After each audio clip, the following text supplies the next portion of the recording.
Immanuel Kant foi um dos filósofos mais importantes da modernidade. Ele viveu na Alemanha no século XVIII, em uma época que o pensamento humano estava numa transformação profunda.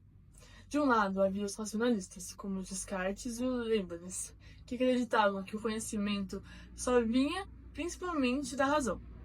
Do outro lado, estavam os empiristas, como o Locke e o Hume, que defendiam que todo o conhecimento vinha da experiência em si.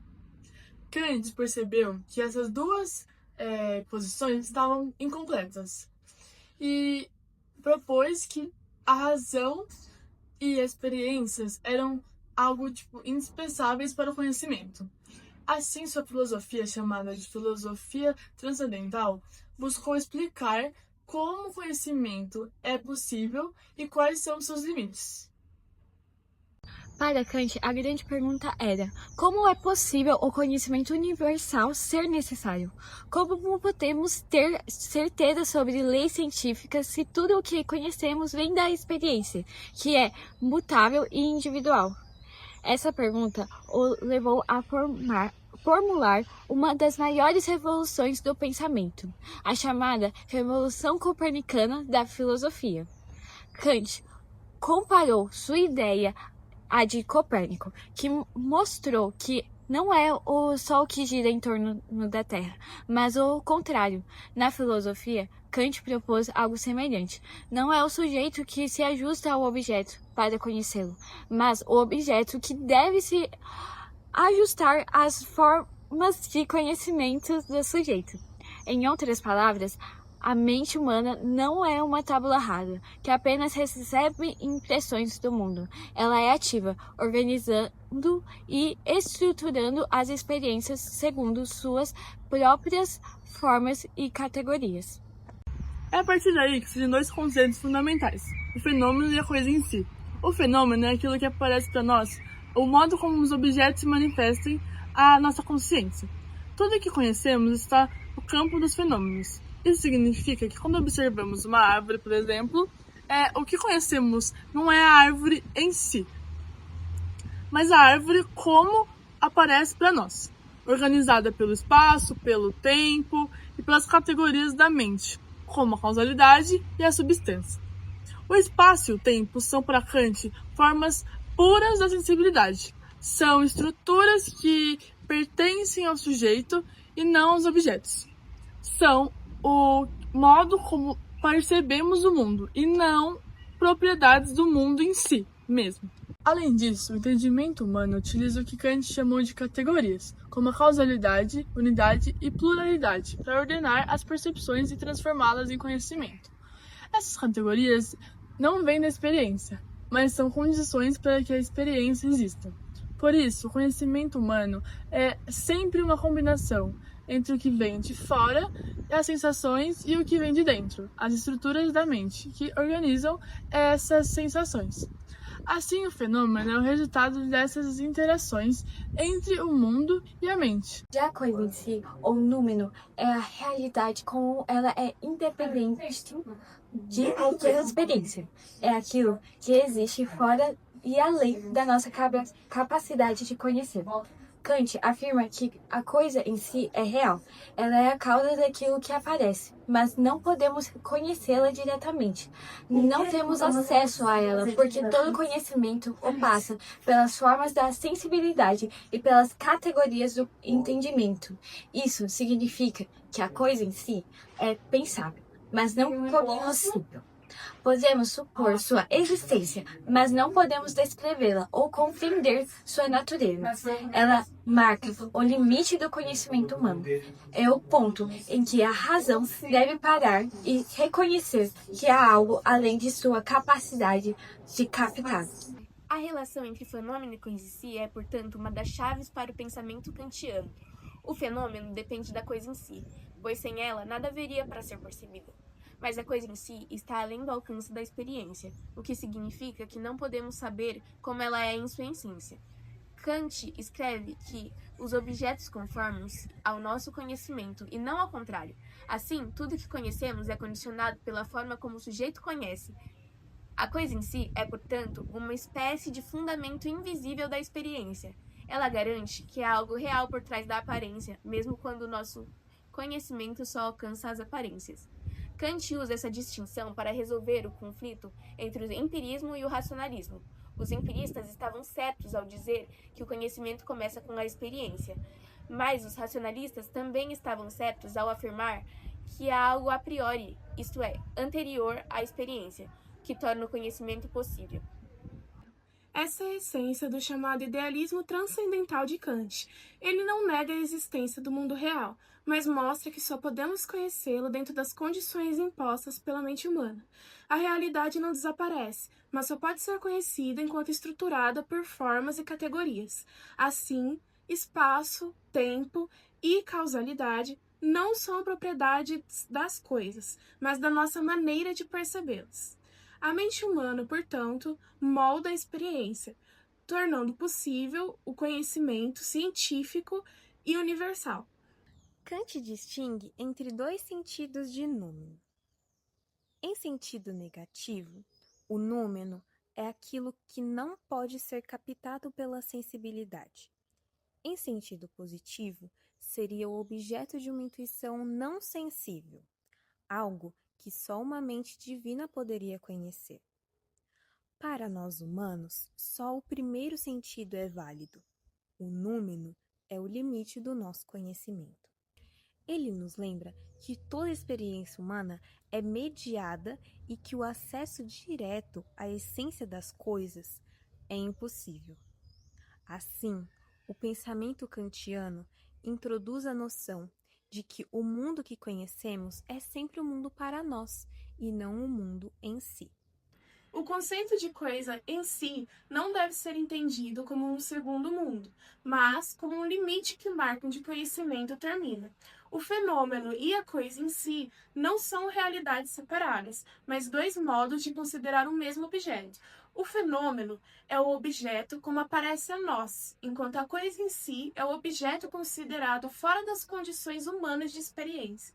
Desse modo, a diferença entre fenômeno e coisa em si não é apenas uma separação entre o que conhecemos e o que não conhecemos, mas também uma reflexão sobre o próprio ato de conhecer. Ela mostra que o ser humano não é um observador passivo do mundo, e sim um participante ativo que estrutura aquilo que percebe. Isso significa que todo conhecimento é relativo às condições cognitivas de cada sujeito, mas ainda assim existe uma realidade independente que dá origem às aparências. Esse equilíbrio entre o que se manifesta e o que permanece oculto é o núcleo do projeto crítico de Kant. O conhecimento é limitado ao campo da experiência, mas, ao conhecer este limite, a razão compreende melhor as suas próprias possibilidades. É nesse ponto que o idealismo transcendental encontra sua força. Ao mesmo tempo em que afirma a existência de algo real fora de nós, mostra que só podemos conhecê-lo na medida em que nossa mente se organiza. Essa distinção também gerou tensões na interpretação da filosofia kantiana. Muitos filósofos posteriores, como Schopenhauer, Hegel e Nietzsche, criticaram a ideia da coisa em si, dizendo que ela deixava uma parte da realidade inacessível e contraditória. Hegel, por exemplo, argumentou que se algo é totalmente incognoscível, não faz sentido afirmar que existe.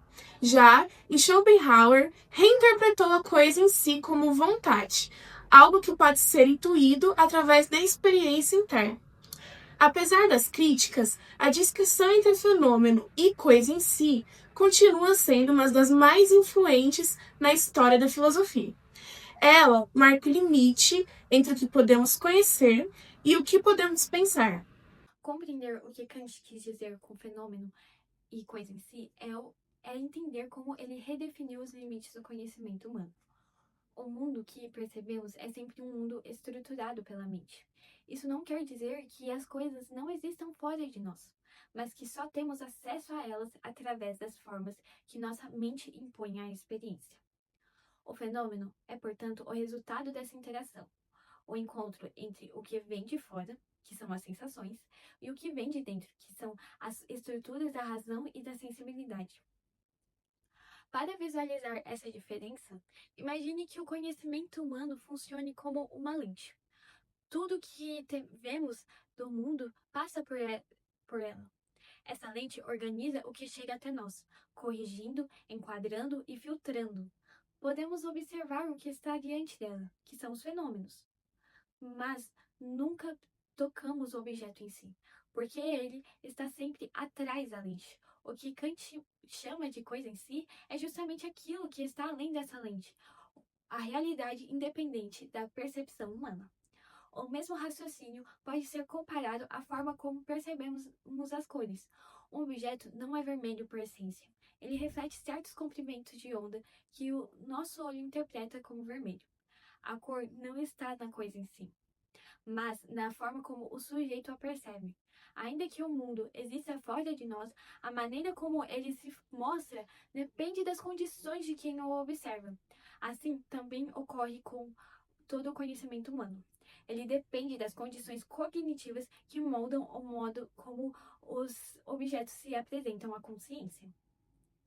Essa distinção entre o que é percebido e o que é em si marca o ponto de ruptura entre Kant e a filosofia anterior. Antes dele, muitos filósofos tentavam descobrir o que as coisas eram em sua essência, acreditando que a mente poderia alcançar diretamente a natureza última da realidade. Kant inverte esse caminho. Ele mostra que, antes de perguntar o que o mundo é, devemos perguntar como é possível conhecê-lo. O problema não é o mundo, mas o modo de acesso que temos a ele. Por isso, o fenômeno não deve ser entendido como uma ilusão ou engano. Ele é a forma legítima de manifestação da realidade. O erro seria acreditar que o fenômeno esgota o real. O que Kant demonstra é que existe algo além daquilo que aparece, mas esse além não é acessível ao pensamento empírico. Podemos pensar que é uma coisa em si, mas não podemos descrevê-la, medi-la ou compreendê-la, como fazemos com os objetos da experiência. Essa limitação não é um defeito, mas uma condição necessária. Ela garante que o conhecimento humano seja possível e, ao mesmo tempo, define seus limites. É o reconhecimento de que a mente não é um espelho passivo que copia o mundo, mas uma estrutura ativa que o organiza.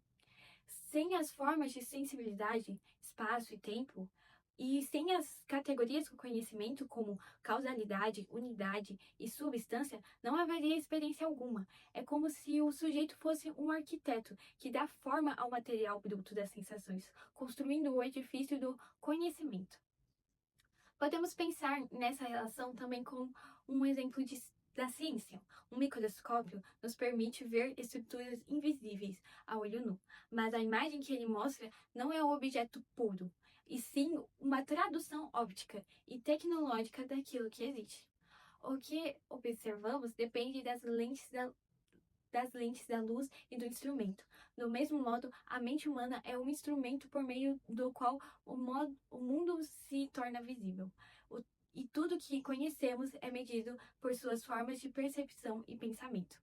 Essa ideia tem um alcance enorme. Ela explica por que podemos ter leis universais e necessárias, como as da física. Mesmo sendo seres limitados, as leis estão gravadas no mundo como propriedades absolutas, mas são reflexos da maneira como o sujeito humano organiza a experiência. O mundo aparece ordenado porque a mente o ordena, segundo suas próprias formas. Isso não destrói a objetividade, mas redefine seu fundamento. O que é objeto é o que vale para toda a mente humana possível, e não o que existe fora de qualquer consciência. A coisa em si, por outro lado, é o ponto onde a razão reconhece sua própria fronteira. Não podemos negar que algo exista além da experiência, pois seria absurdo imaginar aparência sem algo que apareça. No entanto, não podemos afirmar nada sobre esse algo. Ele é pensável, mas incognoscível. É como uma montanha envolta em neblina. Sabemos que ela está lá, porque percebemos sua sombra e sentimos seu contorno, mas nunca a vemos diretamente. Essa distinção entre o que aparece e o que é em si também evita confundir a percepção com a essência. Quando olhamos para uma árvore, o que conhecemos é a árvore como aparece, organizada no espaço e no tempo, percebida pelas categorias da mente. A árvore em si permanece além dessa representação. Ainda assim, o fenômeno não é falso, ele é a única forma pela qual a realidade pode se tornar acessível a nós. A coisa em si é a base silenciosa dessa aparição, o substrato que garante que algo real exista, mesmo que só o conhecemos como fenômeno. Há nessa concepção uma tensão entre dependência e autonomia. O fenômeno depende das condições do sujeito, mas não é pura invenção da mente. Ele é a expressão da realidade dentro das molduras humanas. Já a coisa em si é o que está fora dessas molduras e por isso não pode ser traduzida em linguagem empírica. Assim, o conhecimento humano se constrói num espaço intermediário entre o que aparece e o que permanece oculto. Essa dualidade, longe de ser um obstáculo, é o que torna o conhecimento possível. Se conhecêssemos tudo diretamente, não haveria diferença entre o sujeito e o objeto, e o ato de conhecer perderia o sentido. O limite imposto pela coisa em si dá ao conhecimento sua estrutura. Há algo que aparece, algo que se conhece e algo que escapa. Essa fronteira preserva tanto a variedade da ciência quanto a humildade da razão. Kant chama essa visão de idealismo transcendental. Idealismo porque o mundo conhecido depende das formas da mente. Transcendental porque essas formas não são empíricas, mas condições universais da experiência.